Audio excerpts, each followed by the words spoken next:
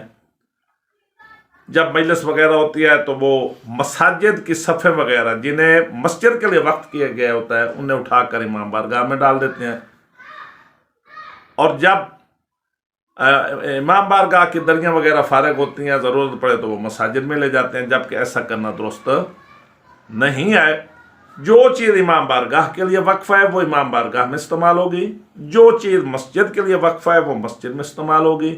ہاں، البتہ آپ ان دونوں چیزوں کو مشترکہ استعمال کرنا چاہتے ہو تو ضروری ہے کہ ان دونوں چیزوں کے لیے امام بارگاہ اور مسجد دونوں کے لیے وقف کیا گیا ہو۔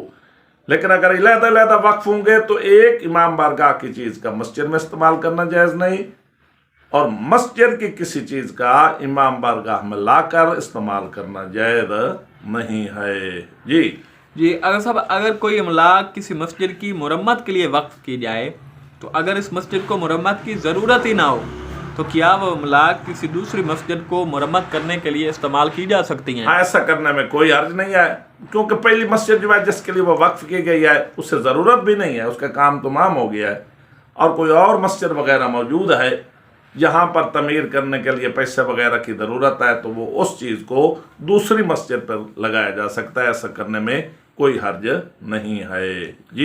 جی اگر آج کی نشست کا آخری سوال ہے کہ اگر کوئی شخص کوئی املاک وقف کرے تاکہ اس کی آمدنی مسجد پر خرچ کی جائے اور امام جماعت اور مؤذن کو دی جائے تو اس املاک کی تقسیم کیسی ہوگی؟ اگر کسی چیز کو یا مال کو وقف کیا گیا ہے اور وقف کرنے والے نے خود ہی ریشو بنا دیا ہے، میں نے اتنا مال لگایا ہے، مثلا 50,000 دے رہا ہوں، اس میں سے 30,000 مسجد پہ لگے گا، اور بقیہ جو ہے وہ 10,000 کر کے دونوں امام دوسرا مسجد کے متولی اور مؤذن کو پیش نماز یا مؤذن کو دے دیا جائے گا، تو ایسا کرنا بھی جائز ہے۔ لیکن اگر یہ متعین چیز نہ کی گئی ہو تو ضروری ہے کہ پہلے مسجد پر لگائی جائے چیز، اس کی مرمت کی جائے، اور جو کچھ بچ جائے اس سے مؤذن اور پیش نماز میں برابر کر کے تقسیم کیا جائے، یا جس چیز پر وہ دونوں مؤذن اور خادم مؤذن اور پیش نماز راضی ہو جائیں اس ریشو کے ساتھ ان میں تقسیم کر دیا جائے، تو ایسا کرنا جائز اور درست ہوگا۔ آخر میں مومنین کرام سے اپیل ہے کہ بندہ نچید، بندہ کے بچوں، بندہ کے والدین کو اپنی دعاؤں میں یاد رکھیں، اور ہماری ان ویڈیوز کو زیادہ سے زیادہ لوگوں تک پہنچائیں تاکہ علوم محمد وال محمد کی ترویج میں آپ کا اور ہمارا ساتھ قائم و دائم رہے۔ اللہم صلی علی محمد وال محمد وجل فرج آل محمد۔ لدو والی الولی عشق فاطمہ